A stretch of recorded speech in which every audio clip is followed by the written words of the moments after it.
Antipasto versus Charcuterie vertical bar, what's the difference? KD4U. In the realm of culinary delights, few things captivate the senses quite like a beautifully arranged platter of appetizers. As social gatherings evolve and food trends shift, two particular styles of pre-meal indulgence have risen to prominence: the Italian antipasto and the French charcuterie. These artful assemblages of flavors and textures have become staples at dinner parties, restaurants, and even casual get-togethers, offering a tantalizing preview of the gastronomic journey to come. While both antipasto and charcuterie share the common goal of whetting the appetite and setting the stage for the main course, they each possess unique characteristics deeply rooted in their respective cultural traditions. The antipasto, with its vibrant medley of Italian delicacies, tells a story of sun-drenched Mediterranean landscapes and centuries-old culinary customs. On the other hand, charcuterie speaks to the refined craftsmanship of French butchery and the art of preserving meats, showcasing a different facet of European Epicurean heritage. As these two appetizer styles continue to gain popularity worldwide, they often find themselves intermingled on modern tables, leading to some confusion about their distinctions. So, in this exploration of antipasto versus charcuterie, we'll unravel the threads that make each unique, delve into their historical roots, and discover how they've evolved to become the beloved culinary traditions we know today. The art of appetizers, origins of pre-meal dining traditions. The concept of serving small bites before the main meal is not a modern invention. Throughout history, cultures around the world have developed their own versions of pre-dinner nibbles. These appetizers serve multiple purposes. They stimulate the appetite, provide a social focal point, and offer a glimpse into the flavors that will follow. The Italian antipasto and French charcuterie are two prime examples of how this tradition has been refined and elevated over centuries. The rise of grazing platters. In recent years, there has been a surge in the popularity of grazing platters. These expansive spreads, often featuring a mix of cured meat and cheese, olives, fruits, and various accompaniments, have become a staple at social gatherings. The visual appeal of a well-arranged platter, combined with the variety of flavors and textures it offers, has captured the imagination of food lovers and Instagram enthusiasts alike. Antipasto, Italy's culinary prelude.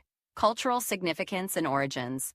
Antipasti, the plural form of antipasto, literally translates to before the meal in Italian. This traditional Italian custom dates back to medieval times when small bites were served to noble guests upon arrival. Over time, antipasto evolved into a course in its own right, showcasing the diverse regional specialties of Italy.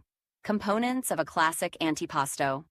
A traditional Italian antipasto typically includes a variety of items: cured meats such as prosciutto, coppa, and salami. Cheeses ranging from soft mozzarella to aged Parmigiano Reggiano. Marinated vegetables like artichokes, roasted peppers, and olives. Seafood items such as anchovies or marinated octopus. Crusty bread or grissini, breadsticks. Regional variations. The beauty of antipasto lies in its regional diversity. In coastal areas, you might find more seafood options, while inland regions might focus on cured meats and local cheeses. For example, a Tuscan antipasto might feature crostini topped with liver pâté, while a Sicilian spread could include caponata, a sweet and sour eggplant relish. Charcuterie, France's meat mastery historical background.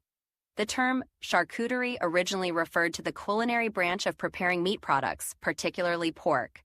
Derived from the French words chair, flesh, and cuit, cooked, charcuterie was the domain of specialized butcher shops in France. Over time, it has come to represent a style of serving cured meats and complementary foods. Evolution from craft to dining staple. What began as a practical method of preserving meat has transformed into a sophisticated culinary art form. The charcuterie board has become a canvas for showcasing not only fine cured meats, but also an array of cheeses, fruits, nuts, and condiments.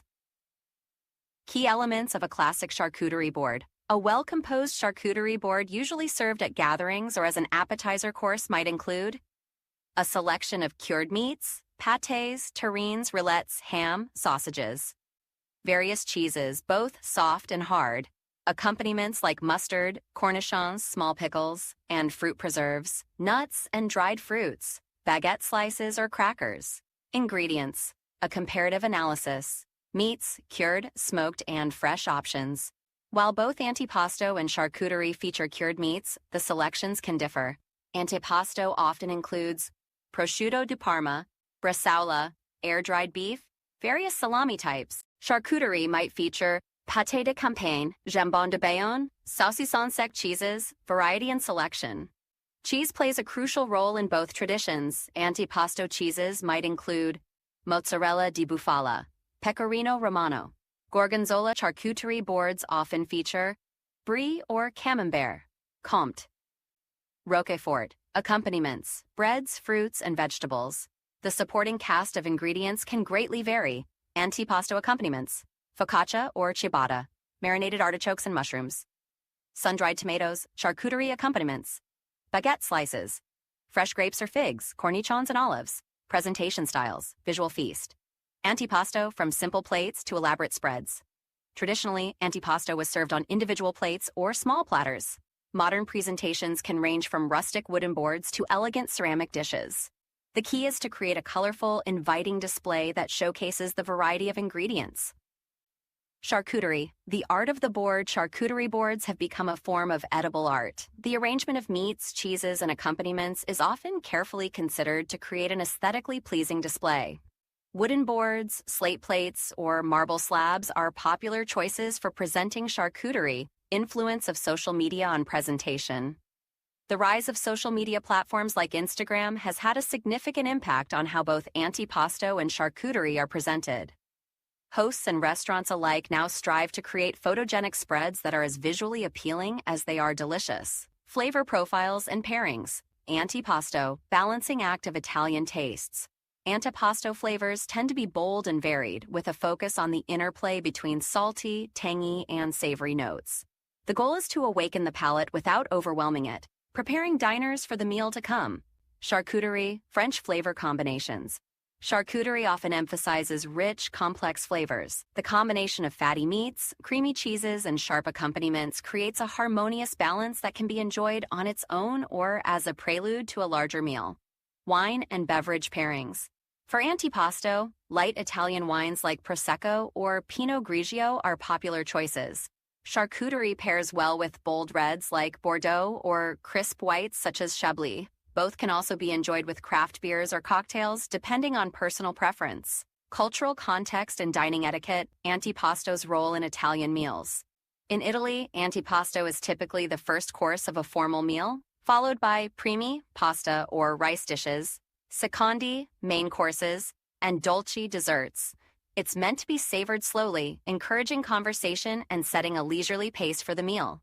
Charcuterie's place in French cuisine. Charcuterie can be served as an appetizer, but it's also common as a light meal in itself. Especially when paired with wine, in France it's often enjoyed in casual settings, such as picnics or informal gatherings. Global adaptations and fusion trends beyond borders, international interpretations. As antipasto and charcuterie have gained global popularity, they've been adapted to include local ingredients and flavors. For example, you might find a Spanish-inspired board featuring jamon iberico and manchego cheese, or an American version with locally produced artisanal meats and cheeses. Contemporary innovations. Modern chefs and home cooks are experimenting with new combinations and presentations. Vegetarian and vegan versions of both antipasto and charcuterie have emerged, using plant-based alternatives to traditional meats and cheeses. DIY guide, crafting your own spreads. Essential components for antipasto. To create your own antipasto spread, consider including a selection of Italian cured meats, 3 types of Italian cheeses, marinated vegetables, olives and pepperoncini, fresh or grilled bread. Must-haves for charcuterie. For a classic charcuterie board, aim to include at least 3 types of cured meats, a mix of soft and hard cheeses, fruit preserves or honey, nuts and dried fruits, crusty bread or quality crackers. Tips for sourcing. Quality ingredients. Seek out specialty food shops or Italian-French markets. Don't be afraid to ask for samples before buying. Consider the season when selecting fresh accompaniments. Invest in a few high-quality items rather than a large quantity of mediocre ones. FAQs 1. What is the main difference between antipasto and charcuterie? The main difference lies in their cultural origins and composition. Antipasto is an Italian tradition that typically includes a variety of cured meats, cheeses, marinated vegetables, and olives. Charcuterie, of French origin, focuses more on cured and processed meats, often accompanied by cheeses, fruits, and nuts. Antipasto tends to have a broader range of ingredients, while charcuterie emphasizes the art of meat preparation. 2. Can I serve antipasto and charcuterie together? Absolutely. Many modern hosts combine elements of both antipasto and charcuterie to create diverse and appealing appetizer spreads. This fusion approach allows you to offer a wider variety of flavors and textures to your guests. Just be mindful of balancing the different components and consider labeling items for those interested in the cultural origins of each element. 3. What are some essential items for a basic antipasto platter? A basic antipasto platter should include cured meats like prosciutto or salami, Italian cheeses such as mozzarella or Parmigiano Reggiano, marinated vegetables, for example, artichokes, roasted peppers, olives, crusty bread, or breadsticks. 4. How do I choose the right meats for a charcuterie board? When selecting meats for a charcuterie board, aim for variety in texture and flavor. A good starting point is to include a hard salami, for example, sopressata, a whole muscle meat, for example, prosciutto or jamon, a pate or terrine, a cured sausage, for example, chorizo. Consider mixing different types of meat, pork, beef, poultry, and include both mild and bold flavors.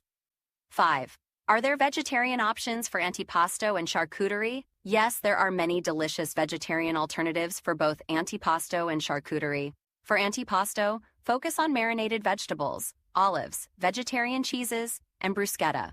Vegetarian charcuterie can include a variety of cheeses, nuts, fruits, vegetable pâtés, and plant-based cured meats made from ingredients like mushrooms or seitan. The key is to offer a diverse range of flavors and textures that mimic the variety found in traditional meat-based spreads. Final thoughts. As we've explored the nuances of antipasto and charcuterie, it becomes clear that while these two culinary traditions share some similarities, they each possess a unique character shaped by their cultural origins. The difference between charcuterie and antipasti lies not just in their components, but in the philosophy behind their creation and enjoyment. Antipasto, with its vibrant array of Italian delicacies, offers a snapshot of the Mediterranean diet's diversity and freshness. It's a celebration of regional specialties, from sun-ripened vegetables to artisanal cheeses and cured meats. Charcuterie, on the other hand, showcases the French mastery of meat preservation and flavor combination, presenting a more focused yet equally rich culinary experience. In today's global culinary landscape, both antipasto and charcuterie have transcended their traditional boundaries, inspiring food lovers worldwide to create their own interpretations. Whether you're drawn to the rustic charm of an Italian antipasto or the refined elegance of a French charcuterie board, these appetizer traditions offer endless possibilities for exploration and enjoyment. Meta description: discover the key differences between antipasto and charcuterie. Explore their origins, ingredients, and how to create your own delicious spreads.